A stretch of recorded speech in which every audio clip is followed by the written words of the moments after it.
ఇప్పుడు మనం నూతన సంవత్సరం శ్రీ వసునామ సంవత్సరం 2025వ సంవత్సరం నుంచి 2026వ సంవత్సరం వరకు ద్వాదశ రాశుల్లో ఉగాది వేళా విశేషం. 4వ రాశి కర్కట రాశి వారి జ్యోతిష్యం భూత భవిష్యత్ వర్ధమానం ఎలా ఉందో మన జానకిరామ్ని అడిగి చూద్దామండి. ఉగాది వేళ విశేషంలో చూడు జానకిరామ్, ఈ కర్కట రాశి జాతకం ఎలా ఉంది నూతన సంవత్సరం. జాతకం చదువు, విద్య, ఉద్యోగం, వ్యాపారం, తలించిన కార్యం, నమ్మిన పని, చేసే పనిది, అనుకున్న కోరికది, గ్రహబలంది, వాస్తుబలంది, చదువు, విద్య, ఉద్యోగంది, మనశ్శాంతి, యోగబలంది, తరించిన కార్యంది, అనుకున్న కోరికది, చేసే పనిది ఎలా ఉంది చూడు జానకిరామ్.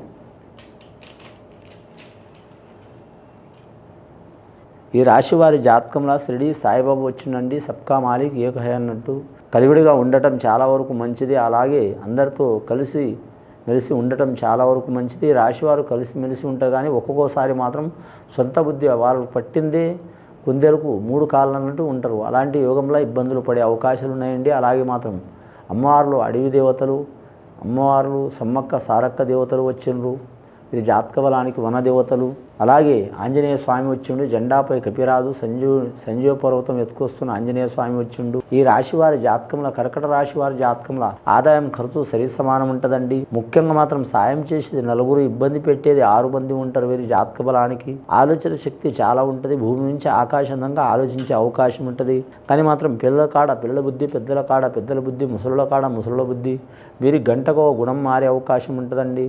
వీరికి సహజంగా మాత్రం ఏది నచ్చదండి. అలాగని ఒకరిని మీరు బాధ పెట్టేవారు కాదు, ఒకరిని తీసిపడేసే వారు కాదు. చిన్న చిన్నవి వస్తువులకే 10 సార్లు చెక్ చేసే వారు వీరు. అసంటిది కళ్యాణం కావచ్చు, పర్సనల్ లైఫ్ గురించి కావచ్చు, 1 ఏళ్ల తరబడి 4 ఏళ్ల తరబడి ఆలోచించే అవకాశం ఉంటుందండి. కానీ చాలా కాలం నుంచి వీరు పడుతున్న ఇబ్బందులు, చిక్కులు, చికాకులు 2025వ సంవత్సరం తొలగిపోతున్నాయండి. గ్రహాలు అనుకూలంగా ఉన్నాయి వీరికి, వీరి జాతక బలానికి. కానీ మాత్రం ముఖ్యంగా కుంభరాశి నుంచి శని మీనరాశిలో వస్తుంది కాబట్టి సంవత్సరం వీరికి అనుకూలంగా ఉన్నది. ధన విషయంలో, రుణ విషయంలో, ఆరోగ్య విషయంలో, సంతాన విషయంలో, కుటుంబ విషయంలో, పర్సనల్ లైఫ్ విషయంలో, అలాగే అందరిదో ఒక బాట అయితే వీరిదో ఒక బాట. ప్రత్యేకమైన ధోరణిలో బతకాలనే కోరిక ఉన్నా కూడా వీరు అనుకున్నది సాధించే అవకాశం ఉంటుంది. గొప్ప సైంటిస్ట్ ఆలోచన ఉంటుంది.